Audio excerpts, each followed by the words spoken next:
Welcome, welcome, welcome, welcome to Step Out of Flatbush Don TV, where we don't glorify the streets, but instead we learn from them.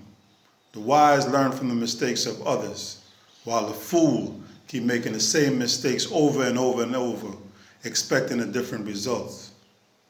We all make bad choices, but the greatest among us use the lessons learned to help others avoid the pitfalls of the street, death style, where gold, opiates, and diamonds become their God. I am Stepper, your host. Peace, love, development, and unity is our code. Without these four pillars, we are lost. Today's topic is death. Now, a lot of people think that rude boy living is something nice. Hear this track. That's the key to living, cause smart gunman no make police know him cars. Rude boy living on a fun thing. You don't have no time for your skin upon a green. You have to serious, so you are dealing a fun thing.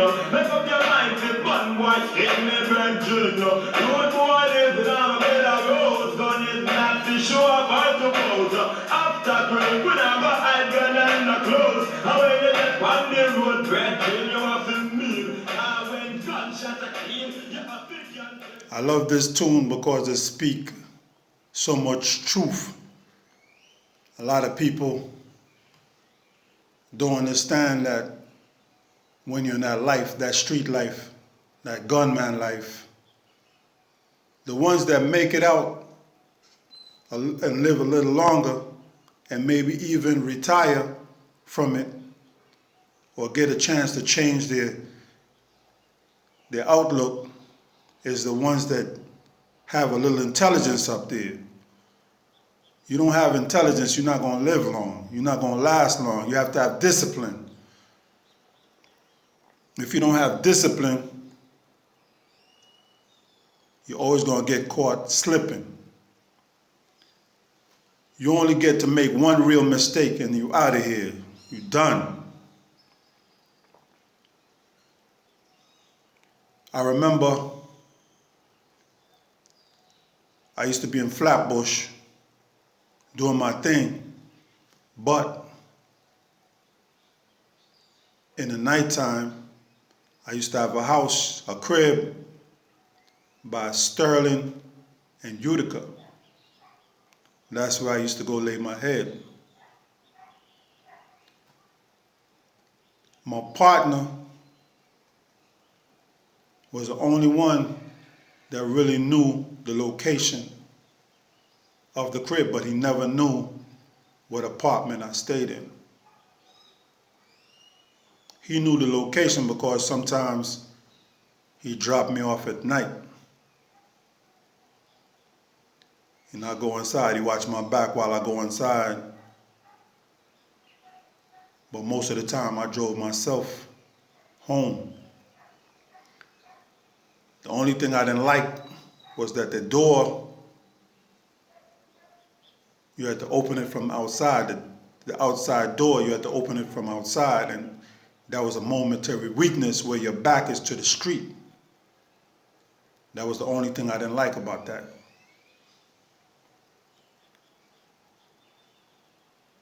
But all these young boys today that want to smoke, be on the ends, lifted, they think they're on point, but they're not. They're getting high, your senses dull. So when the enemy creep up on you to put in that work, when you see everybody pop away and take off and running, you still there in the daze, get lit up.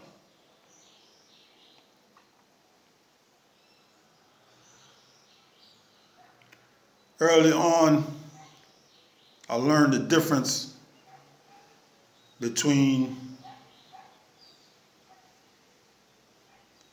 gangsterism and being a hustler.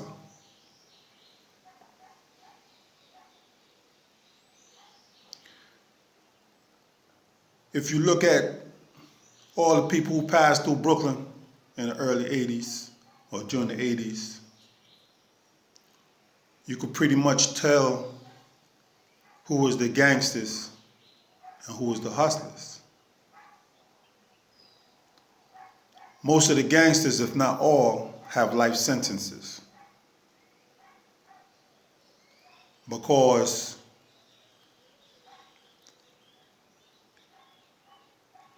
they allowed the violence to supersede making money. So the priorities changed. They got in the game to make money, but because of their personalities or their egos or what have you, they chose the violence over the money. But a true hustler is going to choose money over the violence. A lot of people, a lot of different crews used to recruit from Brooklyn and take Brooklyn soldiers out of town, out of state. Why?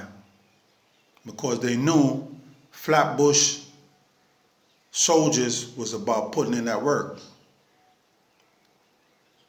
They was militant. And most of them wasn't afraid. They lived for the work. That was the difference. And if you really look at it, we could go all the way back to the gangster days with Al Capone and all of them. Al Capone was originally from Brooklyn. Johnny Torrio and them recruited him and took him to Chicago because they knew he was about that work. It's just something about Brooklyn and the Brooklyn disposition. Like I always say, environment makes people, environment shapes people. And that Brooklyn put that certain toughness into you that wherever you go in the world, that toughness rise and become the dominant factor. It tries to dominate everything around you. Sometimes it's good, sometimes it's bad. Case in point, we out of town in New England. Now, we see a strip, we take over the strip, right? We take over the strip. Now, this is before I learned the difference between hustling and gangsterism. Taking over the strips and boxing money out of the locals' mouth, that's gangsterism. Right? Now, if I was smart, I wouldn't have did that. I would have worked with them, had them making money. But no, I did it the other way. I butch kid them. I just took their strip. Right? Now, I did the same thing. We got soldiers from Brooklyn, soldiers from Flatbush. They love that gunplay. I loved it too, I can't lie. We took the strip. But guess what?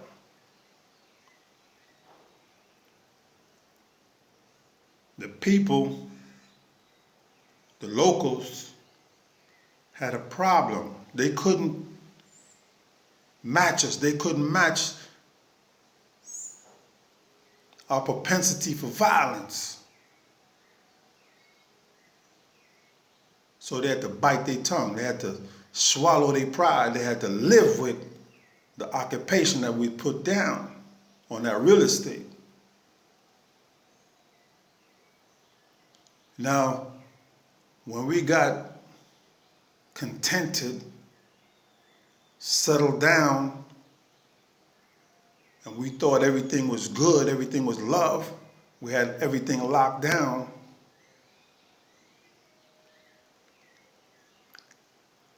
death came for me.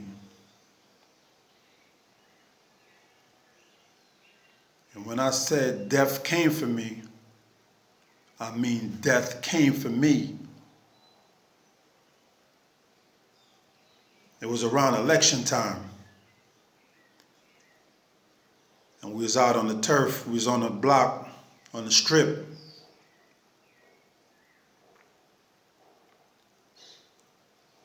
And the police was rushing, so nobody couldn't be strapped out there. Dudes lost about three steals that day. So I told him, yo, listen, disarm. It don't even make no sense because we losing. Everybody disarmed, this and that, we out there.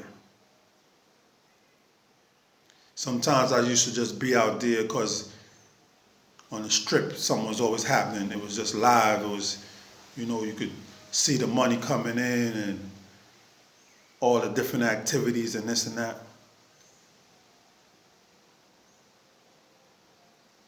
But a lot of people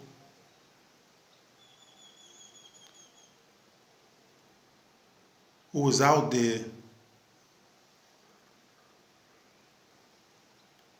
was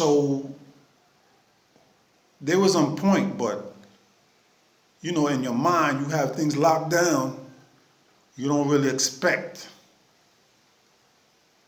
somebody to make a full-fledged incursion. I mean, somebody to really step to you hard like that. So I seen out the corner of my eye, I see the dude dressed in all black at the corner. I'm not paying no mind because they got a barber shop over there. But I'm looking, I look, then I see 3 or 4 dudes come around the corner on the other side. I said, no. My sixth sense is like, something wrong here, man. So I start crossing the street to a safe house that we had over there. Now I'm going to the safe house. When I reach the middle of the street to get to where the straps is, these dudes, now this is broad daylight. These dudes had Raider jackets, full length. They come out, they Raider jackets, and you don't see nothing but AKs in their hand. What I do? This is broad daylight. They said something to each other, agreed on something, and they just spent around with them AKs. All I could do is run for cover, dive over a vehicle. When I dived over the vehicle, they just opened up like this around the same time. All I'm hearing is them dumping. Boom, boom, boom, boom, boom. They just dropping shells. I jump over the vehicle, boom, get flat on my belly. I don't have no gun, nothing. I'm disarmed. and they trying to tear me up. All my security on the block, they disarmed too. And all the steel is in that one central place. So, and getting to the steel is another thing because they are in between the safe house and us.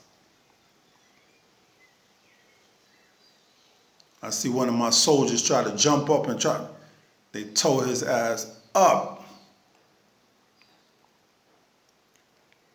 A fence that was behind me, I seen when that round hit that fence, it put a hole like this in that galvanized fence. I'm like, oh no.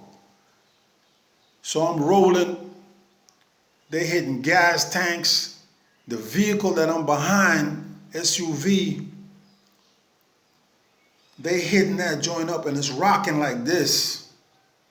Like you got people pushing it. That's how the rounds is hitting that. And the vehicle is rocking. I kid you not. I done been through plenty of shootouts, a lot of drama. But I looked death in the face that day and it was not nice. It was not nice. I caught a round in the shoulder through the truck and I caught another one in my lower back.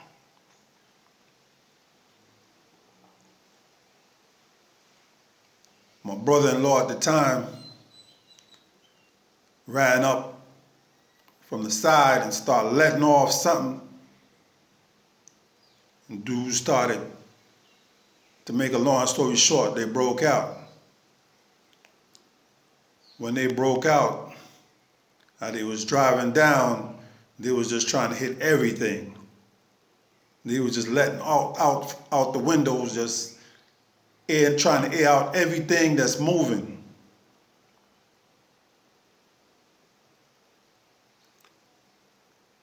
So now I'm hit up. Ambulance come.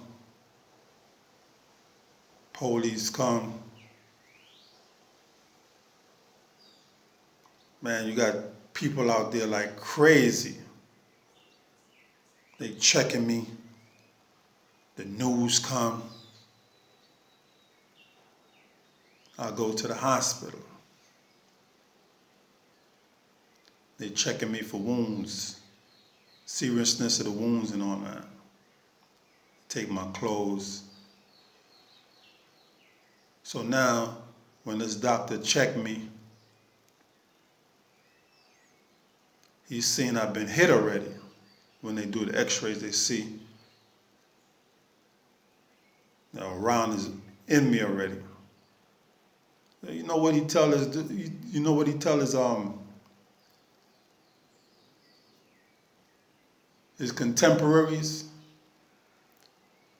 He said, "Oh, he's in that life. He's been shot already." As to say, like, he's not a priority. He been through this before. This is his life. This is what he do. We don't even have to sweat him. We don't even have to take care of him.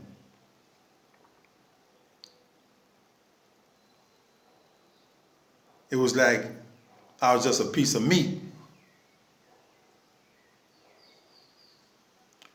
That's how society view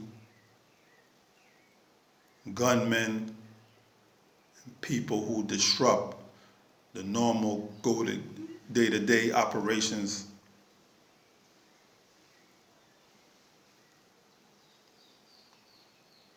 And it was crazy. I'm not going to tell you no lie. That was the first time in my life that I was shook. That was the first time I see the power of an AK-47. Now, me and my Brooklyn bravado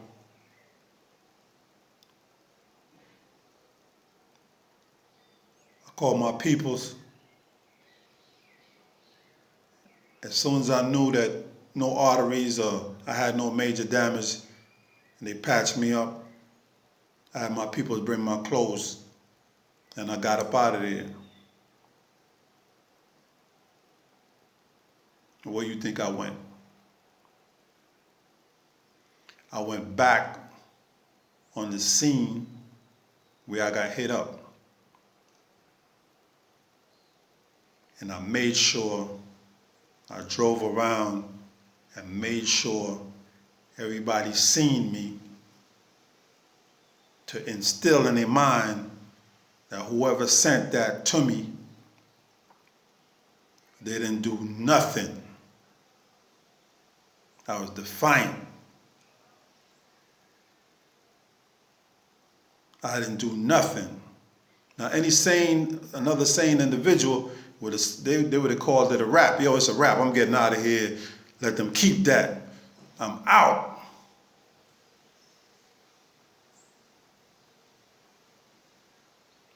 But when you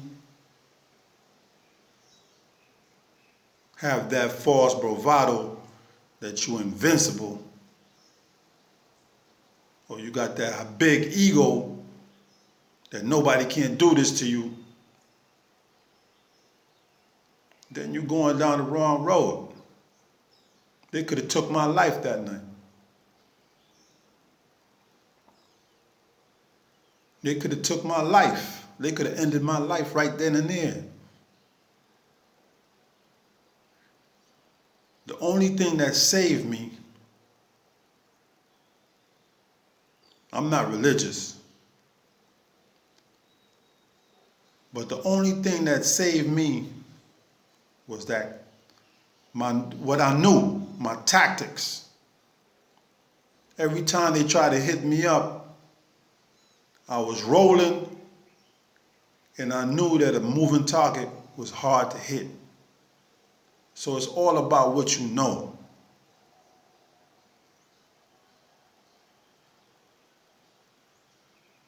And another thing that I'm going to share with you, when you do wrong, you have to balance it off with good. I'm going to repeat it. When you do wrong, you have to balance it off with good. Like I said, I'm not religious, but I do believe in karma. What you put out is what you get back. So when you do negative, make sure you try to compensate the negative that you do with positive. So what you throw out is what you get back. You get chances. When you hear people surviving different things, trust me, the same thing I just told you is what they exercise. They do a lot of good. They might do a lot of negative, but they do a lot of good also. So that what you heed that.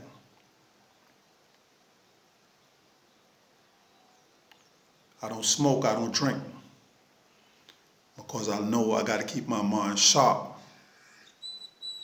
When things happen, it happen fast. That's why I like that Sprocket Benz tune, because it's very accurate. The things that he talk about in that song is reality. You got to stay sharp, and you have to know, keep cool, and know what to do in certain situations, especially when you live in that life and death comes calling. The people who panic, the people who can't think, is usually the ones who end up dead.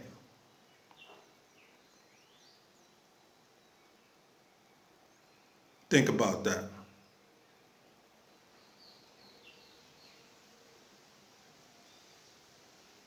Think about that. It's not just busting your gun and doing this and doing that. Whoever think people in the street are not intelligent people who can think. They wrong. Well, granted, some of them that don't last long or live to tell a tale, yeah, they wasn't very intelligent. They couldn't think. They didn't have that discipline. That's why they didn't last long.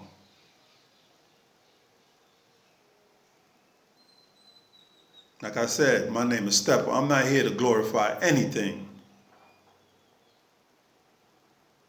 But I'm just sharing my stories with you in hopes that I could touch something within you to stop you from going down the road that I went.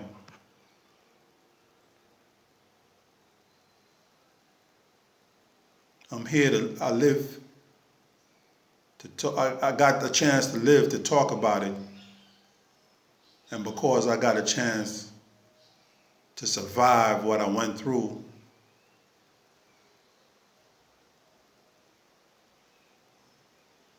and survive the damage that I caused, I feel it's my obligation to reach out and to try to educate whoever needs it to avoid the pitfalls of the street that's there in every community, not just some communities.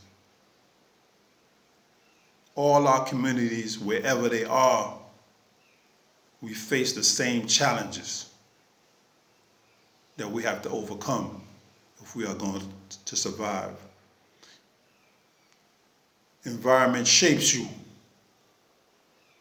It makes you who you are. But you don't have to become a victim of the environment. You can rise above it.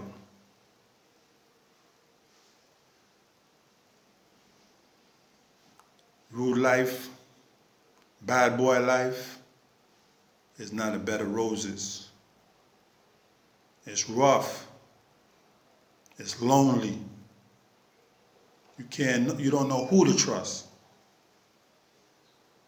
People will cross you